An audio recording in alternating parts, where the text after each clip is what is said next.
Shots are fired. Who shoots the shots that are fired? Michael Boatwright. And who does he shoot? Triple X. Okay, we got our this sample. Yeah. We got our sample. Wrote down sample.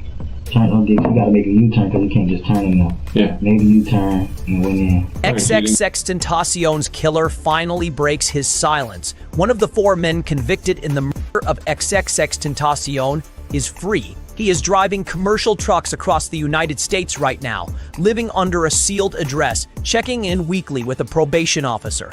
His name is Robert Allen. And what he said, under oath, on the record, in front of a jury, is the reason the other 3 will die in prison. Whose idea was it to rent the vehicle? You have to speak up nice and loud. Ginger. Okay. June 18th, 2018 started as an ordinary afternoon in South Florida. Jose Dwayne Ricardo Onfroy, the rapper the world knew as XXXTentacion, walked into a Bank of America branch and withdrew $50,000 in cash. He placed it inside a Louis Vuitton bag, got back into his black BMW i8 with his step-uncle Leonard Kerr in the passenger seat, and drove to Revel Motorsports, a motorcycle and watercraft dealership in Deerfield Beach, Florida. He was 20 years old. He was shopping for a motorcycle. He was in the middle of the biggest moment of his life. His debut album had just dropped, his fan base was obsessive, and his every move was being tracked online in real time. That visibility is what made him a target. At the same time, a rented black Dodge Journey SUV was circling South Florida with 4 armed men inside and no specific destination in mind. They were not looking for XXXTentacion. They were looking for anyone.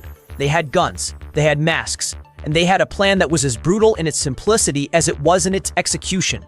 Drive until they found someone worth robbing and take whatever that person had. What brought those 2 worlds together was not careful planning or inside information. It was a parking lot, an Instagram page, and a man who recognized a car he had seen before. Rob who? Anyone. So when you say it was idea, what was supposed to be the plan? You rent the vehicle and what? Tell us in detail. Ride around with people off. And when you say we, who's the we? Me, Michael, Trick, and Ginger. The 4 of you. Yes. From that moment, everything that followed moved with a terrible, irreversible momentum. And it would end with a 20-year-old shot dead in his seat before anyone in that parking lot had time to fully understand what was happening. The 4 men in that SUV each had a name, a weapon, and a role, though on the day of the crime, the roles were not yet fully defined. Dedrick Devonshire Williams, who went by the name Chucky, was 22 and behind the wheel.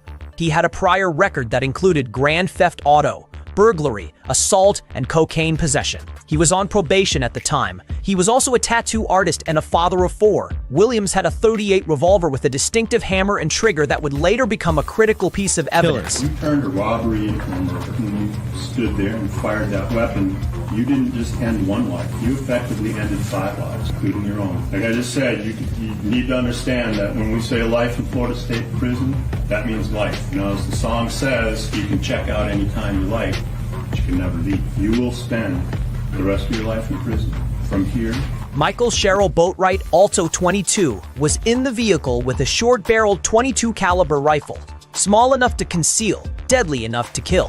Trayvon DeMarcus Newsom was 20, the same age as the man they were about to encounter, carrying a Smith & Wesson .38 revolver. And then there was Robert Allen, 22, who held a Springfield .40 caliber handgun, and who, when the moment came, would make a different choice than the others. The vehicle had been rented the day before under the name of a woman named Tony Robinson because Allen was the only one with a valid license and needed to be the one listed as the driver. Williams had proposed renting the car specifically for the purpose of committing robberies.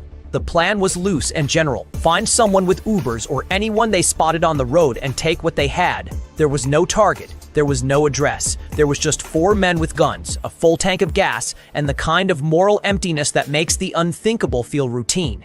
When the Dodge Journey came up Dixie Highway toward the dealership, it was Dedrick Williams who spotted the BMW i8 first. He had seen XXXTentacion months earlier at a probation office. The 2 men had crossed paths in a waiting room without exchanging a word, and Williams had clocked his car from Instagram posts that showed it in enough detail to identify by model and color. He pulled up Onfroy's Instagram on his phone and matched the car in the photo to the car sitting in the Riva parking lot. That was the confirmation. Williams told Allen and Newsom to go inside the dealership and verify the identity in person. Allen walked past Onfroy, who was browsing with his step-uncle. While they were inside, Williams bought 2 black neoprene masks at the dealership counter, in the same store, in front of the same surveillance cameras that were already recording all of them. When Allen and Williams walked back out to the SUV, Allen said plainly that it was not a good idea. He told the group they were already on camera. Boatwright and Newsom hesitated. Then Williams asked the group a single question. Were they scared?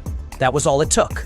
Boatwright said something to the effect of, "All right, we're going to get him." Okay. And was there anybody else besides you and Michael Boatwright that picked up the car? Yes. Who? Somewhere else. Newsom agreed. Allen refused to get out. He would stay in the car.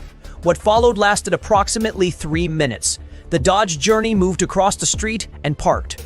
For 8 minutes and 35 seconds, the SUV sat completely still in that lot. Surveillance cameras captured every second of it. 4 men waiting in silence while the clock moved, and a young man inside a dealership browsed motorcycles without any idea what was parked outside.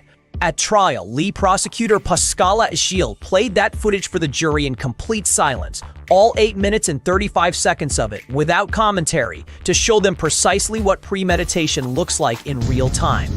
And all the bills happen to be facing the same way and folded in the same way. Was this really what they did? And I submit to you, it absolutely 1000% is what they did. When Onfroy and Leonard Kerr walked out of the dealership and got into the BMW, Williams pulled the Dodge Journey forward and blocked the exit. Boatwright and Newsom were out of the SUV fast. Boatwright came to the driver's side window with the rifle, pointing it directly at Onfroy. Newsom came around to the same side and grabbed for Onfroy's gold chain. Couldn't get it off, then ran around to the passenger side, entered the vehicle, and grabbed the Louis Vuitton bag containing the $50,000. Kerr was ordered to stay put, ran instead, and survived. The robbery was already over. The bag was already in Newsom's hands. Onfroy was unarmed. He had not reached for anything. And then Boatwright fired. 3 shots entered Onfroy's neck from the driver's side. 2 bullets remained in his body, 1 fragmented. The gunshots clipped the upper lobe of his left lung and grazed his aorta. XXXTentacion was pronounced dead at Broward Health North Hospital at 4:51 p.m. EDT. He had not provoked the shooting. He had not provoked the shooting. He had not resisted. The robbery was over before the trigger was pulled. The 4 men fled in the Dodge Journey, crashed it during the getaway, and eventually made their way back to Allen's house on 17th Court. Williams had caught an Uber separately. At the house, they opened the bag. They counted the money, divided it into 4 piles, and distributed it. Williams, Boatwright, and Newsom each took $15,000. Allen, who had stayed in the car and not participated in the physical robbery, received $5,000. Boatwright argued he hadn't done enough to deserve an equal share. They already knew Onfroy was dead. On the drive back from Riva, their phones had delivered the news. Allen would later testify that only he was in shock. Williams, Chucky, was not. He didn't really care. The same day and the day after, the group's phones told the rest of the story. Videos posted to social media showed Williams, Boatwright, and Newsom fanning stacks of $100 bills, dancing and grinning for the camera. Hours after a 20-year-old had been shot dead in his seat. Dedrick Williams was arrested 48 hours later during a traffic stop in Pompano Beach. News this morning, we have just confirmed an arrest, in the murder of rapper XXXTentacion. So this is the guy now facing charges in Florida, 22-year-old Dedrick Williams. The Broward County Sheriff's Office tells us they arrested him last night. He was already wanted on a probation violation for grand theft auto. He was still wearing the same orange sandals and white tank top visible in the Riva security footage and in his own Instagram post from the day of the crime. He had not changed his clothes. He had not taken down his posts. Boatwright was arrested on separate drug charges on July 5th. The murder warrant found him in jail 5 days later. Allen was taken into custody in Georgia on July 26th, more than a month after the crime. Trayvon Newsom turned himself in at his attorney's office on August 7th. All 4 were charged with first-degree premeditated murder and armed robbery with a firearm. The case against all four men was built almost entirely on what cameras had captured, and cameras had captured nearly everything. Investigators had the group buying masks inside the store. They had the 8 minutes of waiting. They had the ambush, the getaway, the crashed vehicle. What they did not have was the inside of the car. They needed to know who decided what, who said what, and why a robbery that had already been completed still ended with 3 bullets in a 20-year-old's neck. That story was only going to come from someone who had been there. That person was Robert Allen. In an interrogation room in Broward County, a room Allen would later describe as making his claustrophobia set in, a detective named John Curcio sat across from him and started from the beginning. Curcio was methodical and patient. He did not push hard initially. He pointed out that small lies make the big things hard to believe. He told Allen that fingerprints were already on the car, that camera footage had already placed him at the apartment complex getting into the Dodge Journey, and that Williams had already given investigators his own version of events. Then he waited. Allen hedged at first. He said, "I think, and I guess," when asked for specifics. Curcio called him on it every time. Bit by bit, Allen started filling in the picture. He described how Williams organized the rental. He described arriving at Chucky's house that morning, watching TV, talking about masks. Well, I was supposed to question it. I don't know that. Well, what do you think they were getting ready to do? How am I supposed to know? I don't know. I don't know. You've been living in the streets your whole life, and just like I have. If guys get in the car and got a bunch of hoodies. It's like you trying to push me to say something that I don't know. I don't want you to push nothing. I want you to explain to the little old lady in the jury who's listening to you, who's going to say, hold on. They go over to Chucky's house, and all of a sudden now they're taking hoodies with them? He named the weapons. He placed the guns at Williams' house. He described the moment Williams spotted the BMW on Dixie Highway and said, "It's him." He described the conversation in the parking lot where he told the group it was a bad idea and nobody listened. And he described sitting in that car afterward, realizing what had happened. "I'm going to go to jail for the rest of my life." The others in the car had told him he'd be all right. He was not all right. On August 12, 2022, nearly 4 years after the murder, Robert Allen pleaded guilty to second-degree murder and armed robbery with a firearm. The first-degree premeditated murder charge, the one carrying mandatory life without parole, was dropped in exchange for his full and truthful cooperation at the trial of his 3 co-defendants. Allen understood the terms clearly. He was going to get to go home one day. The others were not. The joint trial opened on February 7, 2023 in Broward County Circuit Court before Judge Michael A. Uson. Allen took the stand on February 8th and remained there through February 13th, 4 full days of testimony. He gave the prosecution what the surveillance footage alone could not. He put faces behind the masks. He named Boatwright as the man at the driver's side window with the rifle. He named Newsom as the one who grabbed the bag. He described the planning, the waiting, the blocking of the BMW, and the moment the shots were fired with no provocation whatsoever, the defense team spent days trying to dismantle him. They called him a 12-time felon and a career liar motivated by self-preservation. They accused him of having altered his story between the 2018 interrogation and the 2023 trial to match what prosecutors needed. But every specific fact Allen stated could be checked against physical evidence, and it matched. Boatwright's DNA on one of the black neoprene masks purchased inside Riva produced statistical odds rarer than 1 in 929 non-nillion. His phone had pinged at Riva at the exact time of the shooting, and it Bluetooth paired with a rented Dodge Journey. A box of .22 caliber bullets from his home was missing exactly 4 rounds, the same count as the shots fired at Onfroy. His fingerprints were on the exterior driver's door of the BMW. His phone showed he had searched both XXXTentacion and accessory to murder in the immediate aftermath of the shooting. Williams' then-girlfriend Tennille Carter testified independently that Williams had confessed to her and had then tried to get her to sign a false affidavit claiming he was not the getaway driver. She refused. The jury deliberated for more than 27 hours across 8 days, long enough that speculation about a hung jury began circulating online. They had requested access to nearly 1,200 text messages from the defendants' phones. On March 20th, 2023, they returned guilty. All 3 defendants. All counts. First-degree murder and armed robbery with a firearm. As the verdict was read, Michael Boatwright turned toward Onfroy's family in the gallery and blew a kiss. Sentencing day was April 6, 2023. For Trayvon Newsom and Dedrick Williams, the sentence was life in prison without the possibility of parole. Mandatory, non-negotiable. For Michael Boatwright, the man who had fired the shots and blown the kiss, it was heavier. 2 consecutive life sentences without parole, plus a consecutive 30 years. We, the jury, find as follows as to the defendant, Dedrick Williams, in this case. The defendant is guilty of murder in the first degree as charged in the indictment. Count 2. We, the jury, find as follows as to the defendant, Dedrick Williams, in this case. The defendant is guilty of armed robbery as charged in the indictment. Judge Usan looked at Boatwright directly and told him that one day they would come and open his cell in the morning and find that he had passed on, and only on that day would he have served his sentence. Boatwright sat through it and showed nothing. 6 weeks later, Robert Allen stood in that same courtroom. What the room heard from him was something the other 3 had never provided in any meaningful form. He told the judge, "If I have to die in prison, then so be it. I know the risk I was taking. Let justice be served. Please forgive me."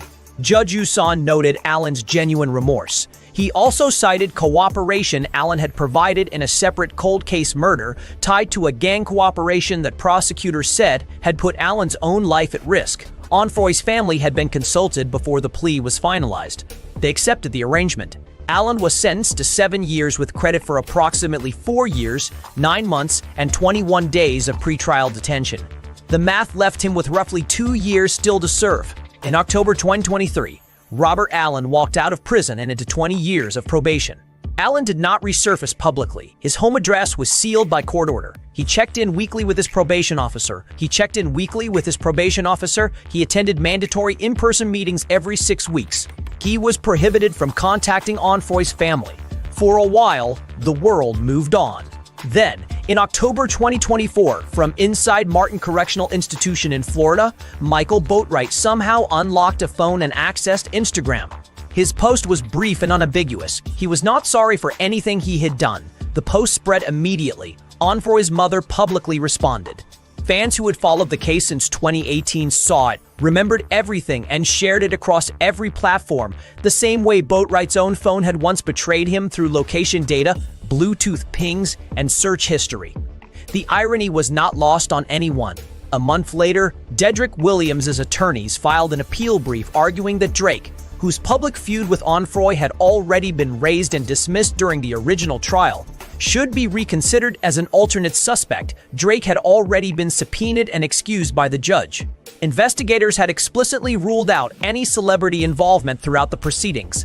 The appeal produced no new evidence. As of early 2026, Williams' conviction stands. Boatwright's direct appeal was denied by the Florida District Court of Appeal in 2025. In September 2025, the court granted Allen permission to travel across the United States for work as a licensed CDL truck driver. No violations have been reported. No new charges have been filed. In March 2026, the story went viral again, not because anything new had happened, but because the internet had found it again. Posts misreporting Allen's October 2023 release as a recent development generated fresh waves of outrage. The facts were 2 years old. The anger was immediate and real. The prosecutorial answer to that question is coherent and documented. Lead prosecutor Pascal Achille said it plainly in closing arguments. Plans hatched in hell do not have angels for witnesses. Co-conspirator testimony comes from co-conspirators. Without Allen, the masks might still be anonymous. The roles might still be disputed. 3 men who fired weapons, grabbed cash, and danced for the camera afterward might have benefited from the kind of legal ambiguity that erodes cases over time. The deal was the mechanism by which the other 3 received the sentences they received. The human answer runs differently. Jossie Onfroy was 20 years old. He had legally withdrawn his own money from his own bank account. He was shopping for a motorcycle.